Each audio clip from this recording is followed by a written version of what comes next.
Mesdames et messieurs, bienvenue à cette nouvelle édition de notre programme L'Égypte à la une et commençons l'édition d'aujourd'hui du lundi 8 juillet 2024 avec le président Abdel Fattah el-Sisi qui a reçu hier dimanche une délégation et participant à la conférence des forces civiles et politiques soudanaises organisée en Égypte.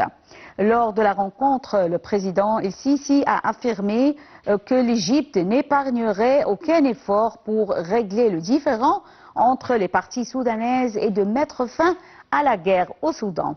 Dalia Karam nous donne plus de détails.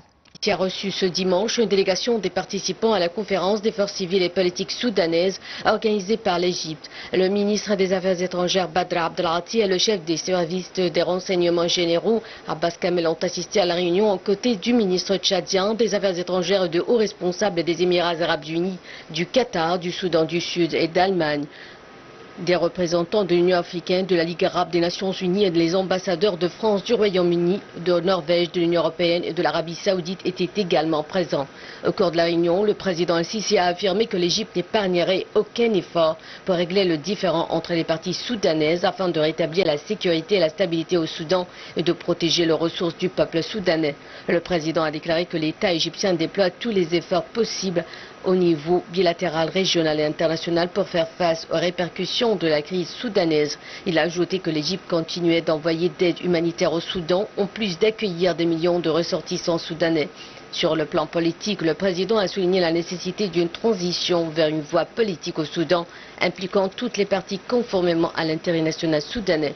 Il a souligné que tout processus politique crédible doit être fondé sur le respect de la souveraineté, de l'unité et de l'intégrité territoriale du Soudan et sur la préservation de son État et de ses institutions. De leur côté, les forces politiques et civiles soudanaises ont exprimé leur profonde gratitude pour les efforts sincères de l'Égypte visant à soutenir le Soudan depuis le début de la crise actuelle.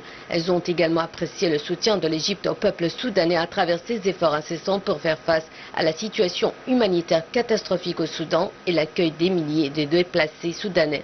Sous le thème « Ensemble pour mettre fin à la guerre », la conférence du Caire vise à mettre fin à la guerre civile qui a éclaté à la mi-avril 2023 entre les forces armées soudanaises et les forces de soutien rapide. Le Caire a accueilli samedi 6 juillet une conférence regroupant les forces politiques et civiles soudanaises afin de trouver une solution à la crise qui frappe le Soudan plus d'un an. Voyons ensemble ce compte rendu. À l'inauguration de la conférence des forces politiques et civiles soudanaises qui s'est tenue au Caire le 6 juillet, le ministre des Affaires étrangères, de l'immigration et des Affaires des expatriés Badr Abdelati a confirmé qu'il faut avoir une vision soudanaise intégrale pour sortir de la crise qui frappe le Soudan depuis plus d'un an. Il a noté que toute solution politique réelle à la crise soudanaise doit être basée sur une vision purement soudanaise issue des Soudanais eux-mêmes, sans diktat ni pression extérieure. Elle doit être facilitée par les institutions internationales et régionales et à leur tête l'Union africaine, la Ligue arabe, les Nations unies, l'Union européenne et tous les pays frères et amis qui sont préoccupés par la situation au Soudan. Les représentants des forces politiques et civiles soudanaises, des Nations unies, de l'Union africaine, de la Ligue arabe, de l'Union européenne ont assisté à cette conférence qui a débuté ce samedi 6 juillet. Le chef de la diplomatie égyptienne a ajouté que tout processus politique futur devrait inclure toutes les parties nationales actives sur la scène soudanaise dans le cadre du respect de la souveraineté du Soudan, de l'unité et de l'intégrité de son territoire et de la non-ingérence dans ses affaires intérieures.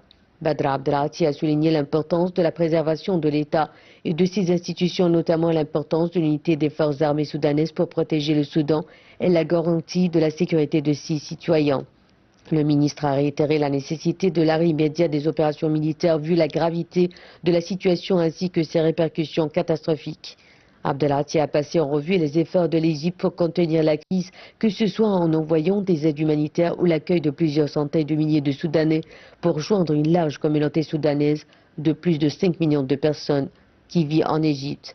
Il a exhorté toutes les parties de la communauté internationale à respecter leur engagement annoncé lors de la conférence humanitaire de soutien au Soudan à Genève en juin 2023, ainsi que la conférence internationale de soutien au Soudan et aux pays voisins à Paris en avril 2024 pour combler le déficit de financement existant. Il a affirmé que l'Égypte continuerait à faire de son mieux avec toutes les parties pour mettre fin à l'effusion de sang, préserver et réaliser ses aspirations et faciliter l'accès aux aides humanitaires fournies par les donateurs internationaux à travers le territoire égyptien.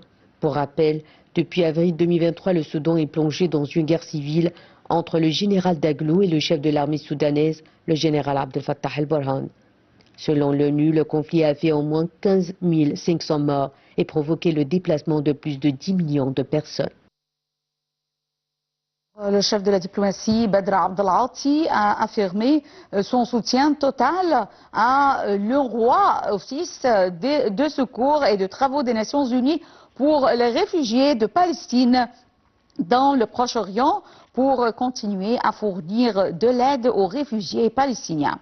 Abdelati a déclaré qu'il s'agissait de la seule agence à mener à bien cette tâche humanitaire, notamment dans les domaines de l'éducation et de la santé.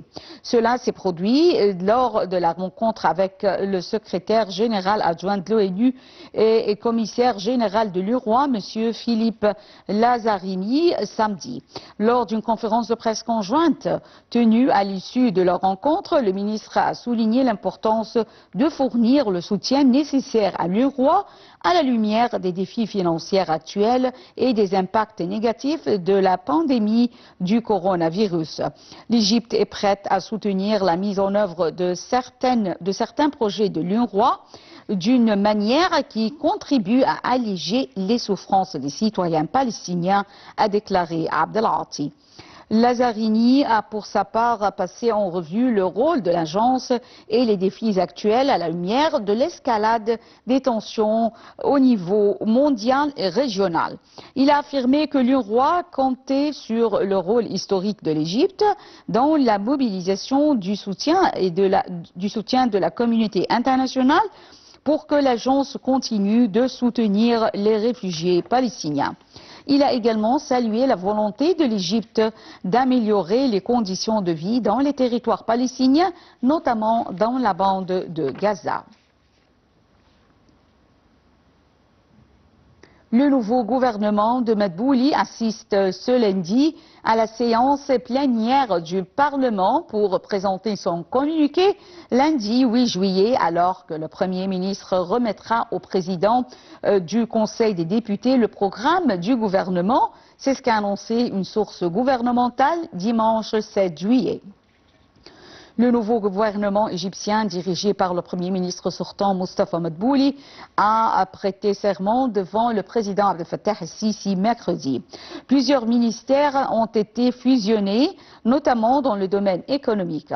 Le président el-Sisi a appelé le nouveau gouvernement à prioriser la question des réformes économiques et du développement des secteurs de la santé et de l'éducation. Lors d'une réunion cruciale suivant la prestation de serment du nouveau gouvernement égyptien, le président Abdel Fattah el-Sisi a présenté une vision claire de l'avenir de la nation, mettant l'accent sur le développement global, la revitalisation économique et un engagement indéfectible en faveur de la sécurité nationale. Le président a exprimé sa sincère gratitude aux ministres sortants pour leur dévouement et leur contribution efficace au progrès de l'Égypte. Il a souligné la nécessité de réorganiser les politiques et d'améliorer les performances pour les adapter aux aspirations et aux défis de la nation. S'appuyant sur les expériences passées, il a souligné l'importance d'institutionnaliser de bonnes pratiques de gouvernance et de favoriser une collaboration harmonieuse entre les ministères et les institutions de l'État. Le président a mis l'accent sur la relance économique, soulignant la nécessité de donner la priorité au bien-être des citoyens et de réaliser un bond tangible dans les services essentiels, notamment dans les domaines de la santé et de l'éducation. Il a réitéré l'importance stratégique de la construction et du développement d'un secteur industriel égyptien robuste, exhortant le gouvernement à attirer et à encourager les investissements nationaux et étrangers tout en renforçant le rôle du secteur privé. Ces mesures, a affirmé le président, ouvriront la voie à un redressement économique et financier global répondant aux aspirations du peuple égyptien au développement durable et au progrès. Reconnaissant le dynamisme du paysage régional et international, le président el-Sisi a souligné l'importance primordiale de préserver la sécurité nationale de l'Égypte. Il a demandé au gouvernement de maintenir et de renforcer les mesures de sécurité, de renforcer les capacités de l'État dans tous les secteurs et de préserver les gains durement acquis dans la lutte contre le terrorisme. En outre, il a souligné la nécessité de continuer à promouvoir les valeurs de citoyenneté, de tolérance et de non-discrimination parmi tous les Égyptiens. En réponse, le Premier ministre Mostafa Madbouli et les ministres réunis ont exprimé leur profonde gratitude pour l'opportunité qui leur a été donnée de servir leur nation dans ces conjonctures très critiques. Ils ont promis leur engagement indéfectible à travailler sans relâche, avec altruisme et dévouement, pour réaliser les directives du président de la République et garantir les meilleurs intérêts de l'Égypte et de leurs compatriotes. Le business alors entre l'Égypte et l'Union européenne devrait s'intensifier davantage après la tenue la semaine dernière d'une conférence conjointe sur l'investissement qui a débouché sur des accords de 40 milliards d'euros entre entreprises des deux parties. Alors, si plusieurs secteurs sont concernés, l'hydrogène est regardé comme un domaine de potentielle montée en puissance des Égyptiens sur le marché européen. Un commentaire. L'Égypte compte atteindre 8% des parts de marché mondial en hydrogène vert et multiplier ainsi sa production par 7 d'ici 2050, ce qui pourrait apporter au pays entre 10 et 18 milliards de dollars. Le gouvernement égyptien a saisi l'occasion de l'organisation de la COP27 en 2022 sur son sol pour conclure en marge du sommet 9 contrats cadres avec des entreprises locales et étrangères pour mettre en œuvre des projets de production d'hydrogène vert d'une capacité globale de 100 gigawatts. Le ministère égyptien de l'électricité a expliqué que les projets en question seront financés en partie par la Banque européenne pour la reconstruction et le développement et que son pays pouvait produire l'hydrogène vert le moins cher au monde. Selon des experts en énergie égyptiens, l'hydrogène vert sera produit en Égypte à partir de l'électrolyse de l'eau obtenue via de l'électricité renouvelable. Une affirmation surprenante, le mix électrique du pays étant composé en 2020 de 83,9% de gaz fossile, 12,4% de renouvelables, hydro-solaire et éolien et 3,7% de fioul selon les données de l'Agence internationale de l'énergie. D'après le site arabe Ataka, 7 autres contrats similaires ont été approuvés le 7 décembre 2022 au Caire. Des partenariats ont été conclus avec le saoudien Aquapower, le chinois China Energy, l'allemand DIA, l'indien OAOS Energy, le britannique British Oil Company et l'émirati TAQA.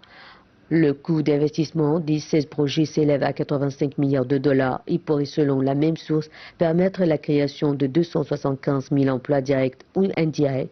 En matière d'exportation, les protocoles d'accord signés par l'Égypte avec ses partenaires prévoient plusieurs installations devant permettre l'exportation à l'étranger de l'hydrogène par voie maritime. Ce choix tient compte de la situation géographique du pays, proche du marché européen et des importantes infrastructures portuaires dont dispose le pays. D'ailleurs, un contrat a été signé avec la première compagnie maritime au monde, Maersk, qui est également active dans les domaines de la construction navale et de la prospection pétrolière et gazière afin de mettre à niveau les ports égyptiens. Pour les autorités, ces projets réduiraient les émissions de carbone jusqu'à 39 millions de tonnes par an. Mesdames et messieurs, nous arrivons ainsi à la fin de cette édition de notre programme L'Égypte à la une et également c'est la fin de la transmission langue française qui reprend à 18h locale. Mais avant de vous quitter, je vous propose de suivre avec nous ce commentaire.